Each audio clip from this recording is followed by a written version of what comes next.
दोस्तों, आप सभी का मानसी एजुकेशन सेंटर में स्वागत है। तो हम लोग जो है पिछले क्लास में राष्ट्रपति के बारे में चर्चा कर रहे थे। तो राष्ट्रपति के बारे में हम लोग उसकी चुनाव की प्रक्रिया में कौन कौन भाग लेते हैं और उसका चुनाव किस प्रकार होता है राष्ट्रपति का, इसके बारे में हमने जानकारी ले लिया था। तो राष्ट्रपति का चुनाव के बारे में जो आर्टिकल 54 में वर्णित है।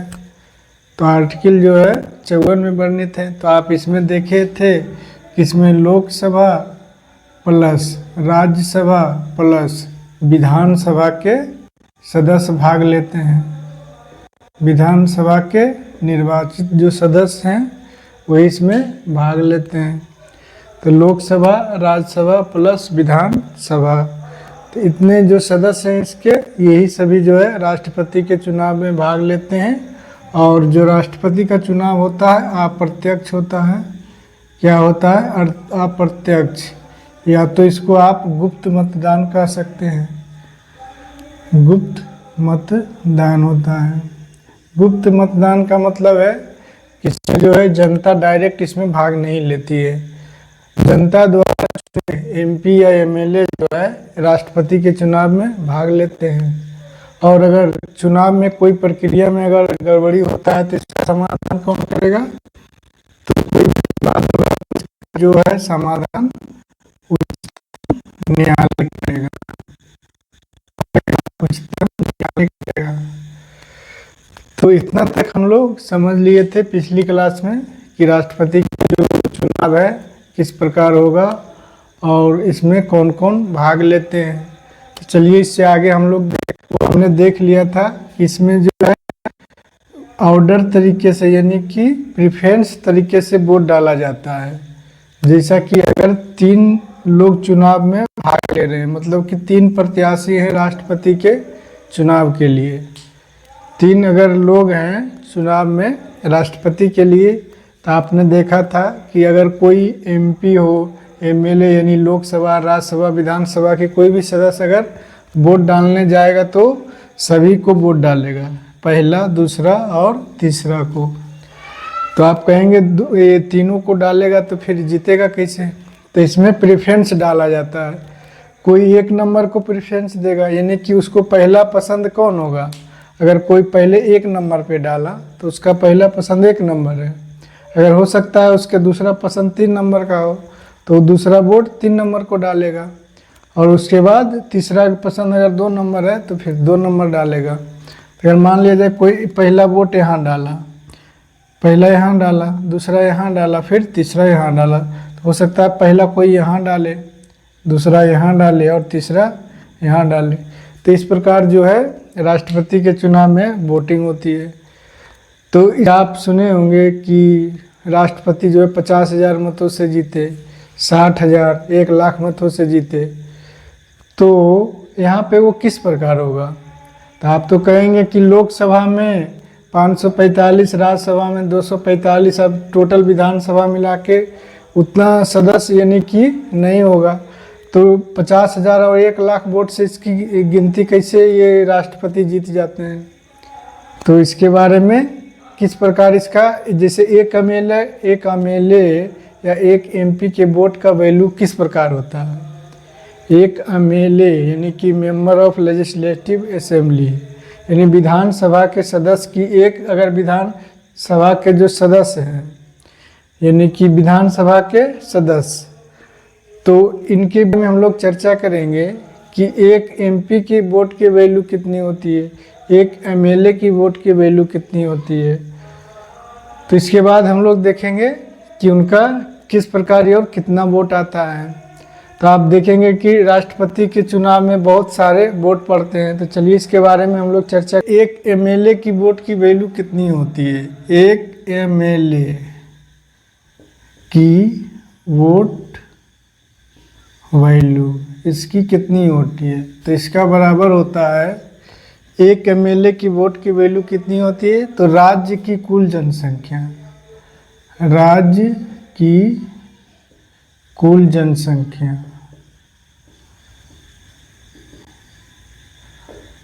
बटा एमएलए की संख्या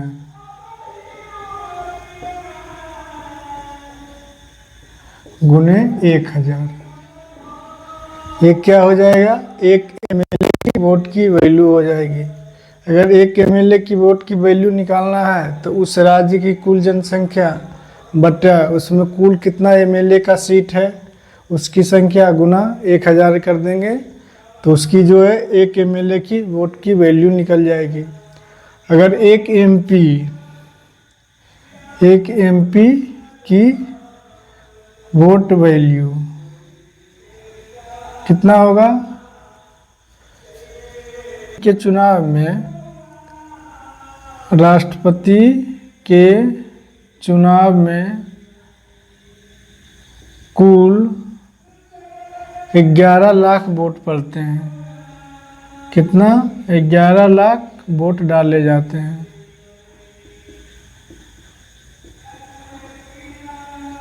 यानी कि राष्ट्रपति के चुनाव में टोटल वोट की संख्या कितनी होती है, 11 लाख वोट डाले जाते हैं। तो चलिए इससे आगे हम लोग देखते हैं। इस चुनावी प्रक्रिया में राष्ट्रपति को जो है चुनाव लड़ने के लिए 50 प्रस्तावक और 50 अनुमोदक की ज़रूरत होती है। राष्ट्रपति को जो है कितने, 50 प्रस्तावक,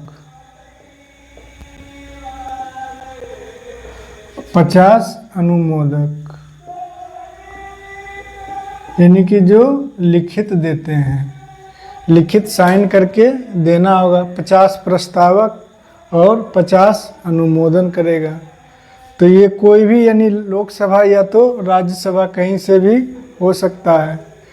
तो 50 प्रस्तावक चाहिए, 50 अनुमोदक चाहिए। उसके बाद जमानत राशि कितनी चाहिए, जमानत राशि जो है 15,000 रुपये जमानत राशि है, जो आरबीआई के पास जमा करना होता है। किसके पास, आरबीआई के पास जमा करना होता है। जमानत राशि कितनी है, 15,000 रुपये है। राष्ट्रपति के लिए जो है चुनाव में खड़ा होने के लिए उनको एक जमानत राशि जमा करना होता है आरबीआई के पास, जो कि है 15,000 रुपये। अगर 15,000 रुपये की राशि होती है, अगर चुनाव में राष्ट्रपति के चुनाव में अगर जो राष्ट्रपति को यानी कि जो चुनाव लड़ रहे हैं उनको कुल वोट का 1/6 से कम मिला, 1/6 से कम मिला तो उसकी जमानत राशि जब्त हो जाती है। तो क्या होता है, 1/6 वोट से कम, जितना कुल वोट पड़ता है उसका 1/6 से अगर कम मिला तो उसकी जमानत राशि जब्त हो जाती है। जमानत राशि जब्त, जमानत जब्त हो जाता है। जब्त का कुछ मतलब नहीं है, राशि कोई बड़ा थोड़ी है 15,000 रुपये, लेकिन ये एक अपमान की स्थिति होती है। कोई भी राष्ट्रपति के लिए जो खड़ा हुआ है उसको एक अपमान मिलता है। क्या होता है, अपमान होता है। अगर जमानत राशि जब्त हुआ तो समझिए अपमान हो गया। तो इस प्रकार जो है जमानत राशि 15,000 रुपये आरबीआई के पास जमा करना होता है। चुनाव में अगर 1/6 वोट, 1/6 जितना वोट मिला सबको, टोटल वोट में से अगर 1/6 से कम मिला तो उसकी जमानत राशि जब्त हो जाएगी, जो कि अपमान होगा। तो इसके बाद हम लोग चलिए देखते हैं अब 56 की चर्चा करेंगे, जो कि कार्यकाल से संबंधित है। क्या है, कार्यकाल से संबंधित है। तो राष्ट्रपति का जो कार्यकाल कितने दिन का होता है, 5 वर्ष का होता है। 5 वर्ष का राष्ट्रपति का कार्यकाल होता है। तो इससे पहले अगर हटाना हो तो आप सभी जानते हैं कि इस पर महाभियोग की प्रक्रिया अपनाई जाती है। महाभियोग की प्रक्रिया अपनाई जाती है। अगर 5 वर्ष पहले अगर राष्ट्रपति को हटाना हो तो महाभियोग की प्रक्रिया लगाई जाती है, या वो पद अपना छोड़ना चाहते हैं तो ऐसे स्थिति में चुनाव की जाती है। चुनाव कराई जाती है। चुनाव कराई जाती है या तो उपराष्ट्रपति को राष्ट्रपति के पद के रूप में कुछ दिन कराया जाएगा, या तो चुनाव कराया जाएगा जब तक नया राष्ट्रपति नहीं आएगा, मतलब नई राष्ट्रपति तक जो है कार्यवाहक राष्ट्रपति के रूप में उपराष्ट्रपति राष्ट्रपति का काम करेंगे। तो इस प्रकार जो है अगर कोई नया राष्ट्रपति आते हैं, जैसे इन्होंने कोई राष्ट्रपति 5 साल के लिए चुने गए हैं और इन्होंने 2 वर्ष ही रहा, 2 वर्ष ही रह पाए, तो 3 वर्ष जो बचा हुआ है, तो कोई भी नया राष्ट्रपति आएगा तो 3 वर्ष के लिए नहीं आएगा, 3 वर्ष के लिए नहीं आएगा, वो पूरे 5 वर्ष के लिए आएगा। जब भी आएगा पूरे 5 वर्ष के लिए आएगा। तो राष्ट्रपति जो है कोई भी कार्यकाल अगर बीच में छोड़ा जाता है तो बचे हुए कार्यकाल के लिए कोई भी राष्ट्रपति नहीं आते, बल्कि पूरे कार्यकाल के लिए आते हैं, यानी कि 5 वर्ष के लिए ही आएंगे। तो ये सब चीज़ें कहाँ लिखा हुआ है? अनुच्छेद 56 में लिखा हुआ है। कहाँ है? अनुच्छेद 56 में। बोलते हैं तो अनुच्छेद 57 जो है ये किससे संबंधित है? तो दोबारा निर्वाचन से संबंधित है, यानी कि राष्ट्रपति के दोबारा निर्वाचन की प्रक्रिया इसमें सम्मिलित है। अब जैसे देखते होंगे भारत में 2 बार राष्ट्रपति जो है एक ही बने हैं, वो है डॉक्टर राजेंद्र प्रसाद। डॉक्टर राजेंद्र प्रसाद ही ऐसे हैं जो कि 2 बार राष्ट्रपति के पद पर रहे हैं। बाकी ऐसा अभी तक कोई भी राष्ट्रपति नहीं बने हैं जो कि 2 बार राष्ट्रपति के पद पर रहे हैं। तो ये सभी चीज़ें कहाँ लिखा हुआ है? अनुच्छेद 57 में, जो कि इसमें दोबारा निर्वाचन यानी कि 1 से 2 बार का निर्वाचन के बारे में चर्चा है। तो भारत में जो है 1 से 2 बार 3 बार इसमें कोई दिक्कत नहीं है कि वो कितना बार बन सकते हैं। इसकी भारत में कोई चर्चा है इस संसद में, यानी कि संविधान में इसकी चर्चा नहीं है कि कितने बार राष्ट्रपति बन सकते हैं। जैसे आप देखते होंगे अमेरिका में 2 ही बार राष्ट्रपति बन सकते हैं, लेकिन भारत में ऐसा कोई नियम नहीं है। भारत में आप कितनों ही बार राष्ट्रपति बन सकते हैं या प्रधानमंत्री बन सकते हैं। तो ये अनुच्छेद 57 हो गया, दोबारा निर्वाचन से संबंधित है। अब देखते हैं अनुच्छेद 58। अनुच्छेद 58 जो है योग्यता से संबंधित है, क्या क्या योग्यताएं होनी चाहिए। तो अनुच्छेद 58 जो है राष्ट्रपति की योग्यता से संबंधित है। किसकी है? राष्ट्रपति की योग्यता से संबंधित है कि राष्ट्रपति बनने के लिए उनकी क्या क्या योग्यताएं होनी चाहिए।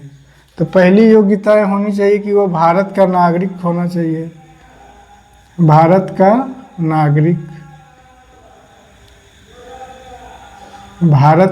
नागरिक होना चाहिए। उसके बाद आयु जो है, उनकी उम्र जो है 35 वर्ष होनी चाहिए। 35 वर्ष से कम के आयु के राष्ट्रपति नहीं बन पाएंगे।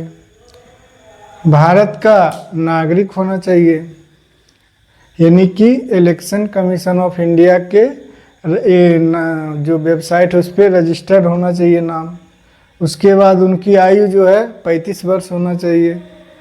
और क्या देखते हैं? उनके पास 50 प्रस्तावक, क्या होना चाहिए? 50 प्रस्तावक और 50 अनुमोदक। 50 प्रस्तावक और 50 अनुमोदक होना चाहिए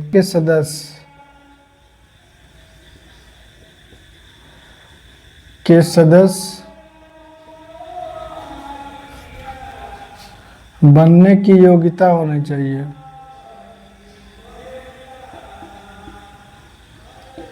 लोकसभा के सदस्य बनने की योग्यता होनी चाहिए। तो यहाँ पे भारत का नागरिक यानी 35 वर्ष भी होना चाहिए। उसके बाद 50 प्रस्तावक 50 अनुमोदक होना चाहिए। उसके बाद लोकसभा के सदस्य बनने की योग्यता होनी चाहिए। तो ये जो है राष्ट्रपति के लिए क्या क्या योग्यता है, तो ये सभी योग्यताएं होनी चाहिए। चलिए इसके बाद हम लोग देखते हैं अनुच्छेद 59। यानी कि इसमें दशाएं या शर्तें हैं। क्या क्या शर्तें हैं, यहाँ पे दशाएं या शर्तें हैं। क्या क्या शर्त होना चाहिए? पागल या दिवालिया ना हो, पागल या दिवालिया ना हो, मतलब कि पागल नहीं हो, पागल तो आप समझ रहे हैं, माइंड डिस्टर्ब नहीं होना चाहिए। दिवालिया यानी कि ऐसा कोई नहीं जो बहुत कर्जा लेकर बैठे हों और दिवालिया घोषित हो गए हों, ऐसा व्यक्ति को भी आप राष्ट्रपति के योग्य नहीं मानेंगे। या पागल या सनकी नहीं हो, दिवालियापन का शिकार ना हो। और दूसरी शर्त है लाभ के पद पर ना हो, लाभ के पद पर ना हो, यानी कोई भी सरकारी नौकरी या तो कोई लाभ ऐसा पद नहीं होना चाहिए। उसके बाद देखते हैं या विधानमंडल,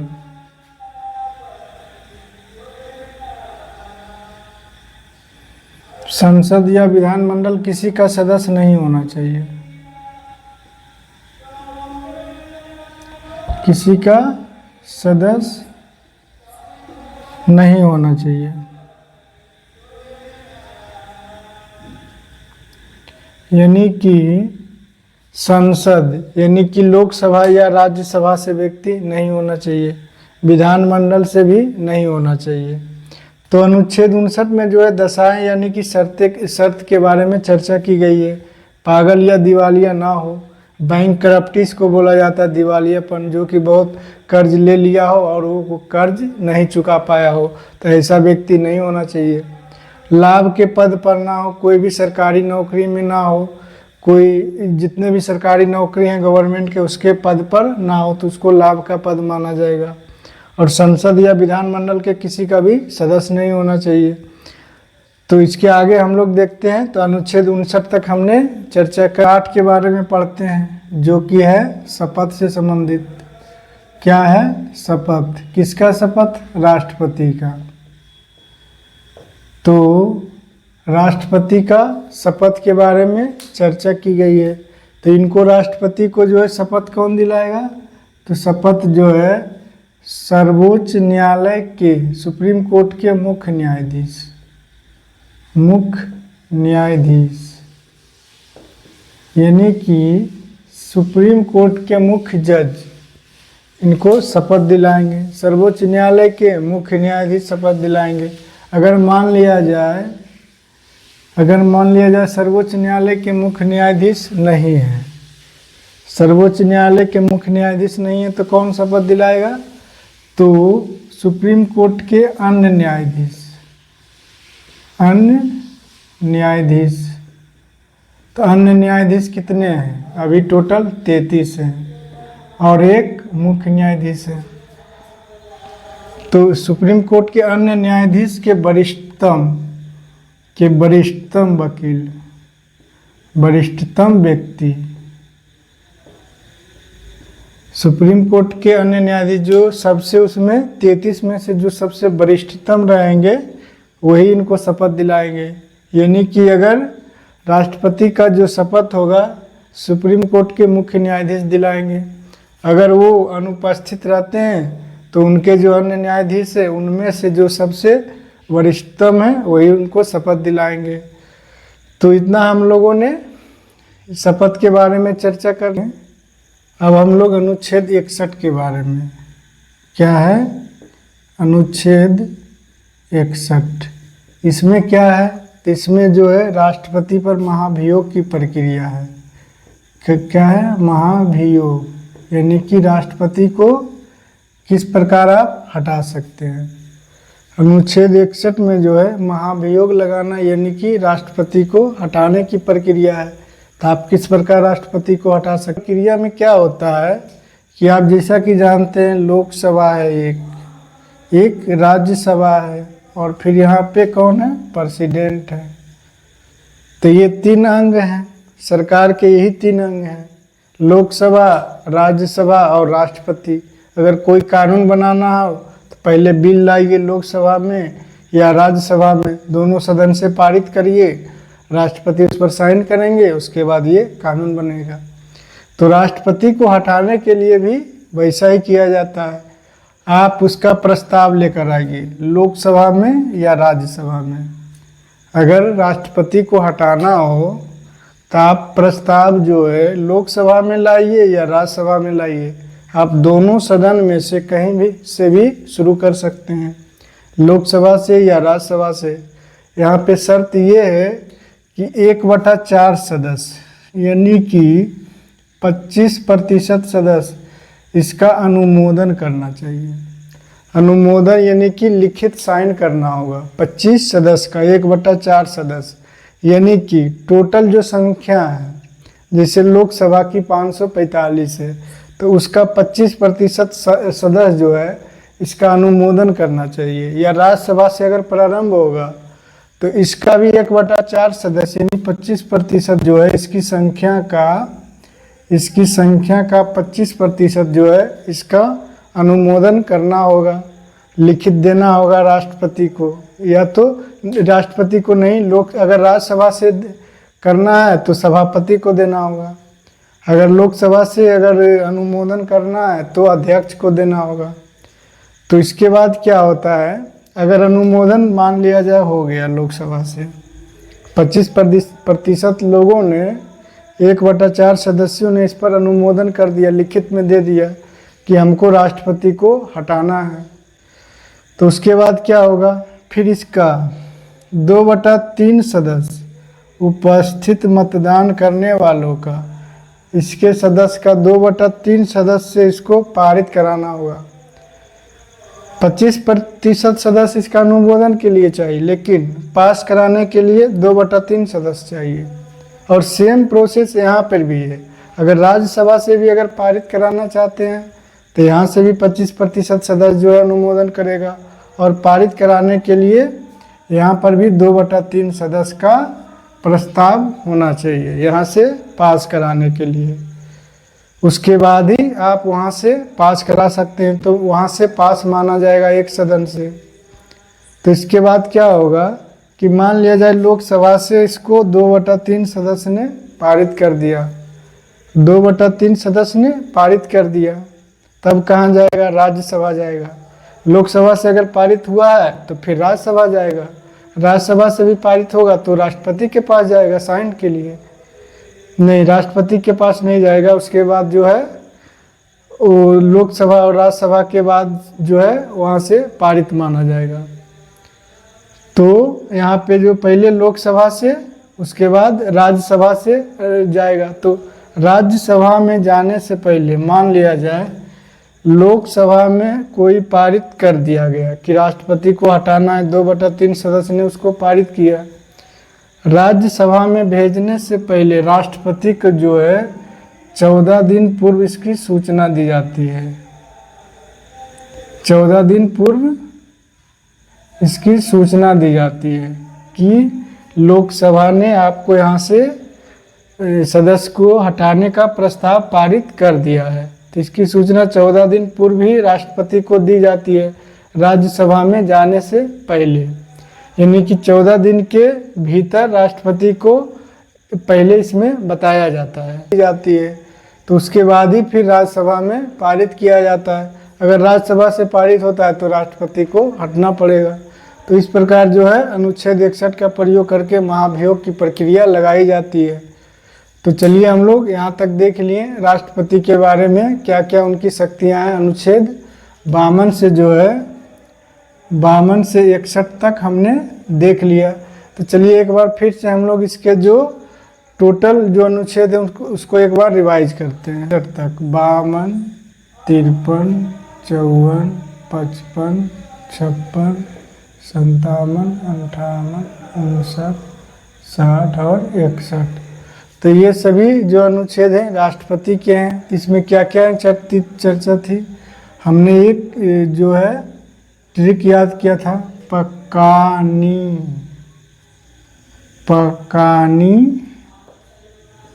को का दुयोगुना दशम।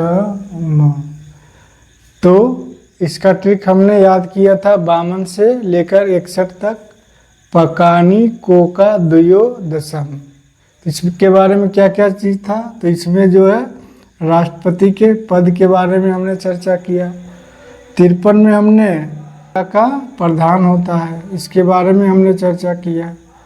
19 से इसमें हमने निर्वाचन की प्रक्रिया समझा। इसमें को से इसमें कोटा था, कोटा के बारे में चर्चा। इसमें कार्यकाल के बारे में, इसमें दोबारा निर्वाचन के बारे में चर्चा किया। इसमें योग्यता के बारे में, इसमें दशा के बारे में, शर्त के बारे में चर्चा किया। इसमें 60 में हमने शपथ के बारे में चर्चा किया। इसमें महाभियोग के बारे में। तो इतना अनुच्छेद हम लोगों ने समझ लिया। 52 से लेकर 61 तक राष्ट्रपति के बारे में हमने चर्चा किया। तो हम लोग एक क्लास और इसका करेंगे जिसमें हम राष्ट्रपति के जो है अधिकार क्या क्या हैं, राष्ट्रपति का पावर यानी राष्ट्रपति की शक्ति के बारे में हम लोग चर्चा करेंगे कि राष्ट्रपति की क्या क्या शक्तियां हैं। जैसे आप जानते हैं अनुच्छेद 72 का प्रयोग करके ये किसी भी सज़ा को माफ़ कर सकते हैं और कोई भी सज़ा को उसको कम कर सकते हैं। यानी कि अब इनके राष्ट्रपति की जो शक्ति है ये जो है आपातकाल का बंद भी करते हैं। जैसे इमरजेंसी अगर लगाना हो, ये नेशनल इमरजेंसी, तो राष्ट्रपति ही लगाते हैं उसको। तो ये सभी चर्चा हम लोग कल की क्लास में देखेंगे। तो आज हम लोगों ने पूरा अनुच्छेद 61 तक कवर कर लिया। तो आई होप आप लोग को इसके बारे में अच्छे से नॉलेज हो गया होगा। तो चलिए आज की क्लास हम लोग यहीं समाप्त करते हैं। जय हिंद।